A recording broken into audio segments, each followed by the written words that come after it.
腹が鳴る日は何を食べたい？ふわふわふっくらあったかい。ねえねえ、あれってなんだっけ？ジュワジュワジュ、ジュワジュワジュ。あ、お好み焼き。ジュジュ、ワオ、あちち。ふうふうして食べましょう。パックチューチュー、ワオ、あちち。おいしいね、お好み焼き。ジュワジュワジュ、ジュワジュワジュ。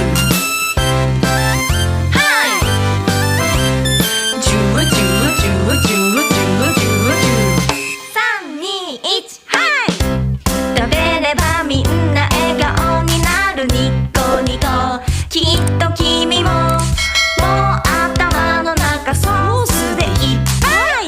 あれの名前はなんだっけ？ジュワジュワジュ、ジュワジュワジュ。あ、お好み焼き。ジュジュ、ワオ、あちち。ふうふうして食べましょう。パックジュジュ、ワオ、あちち。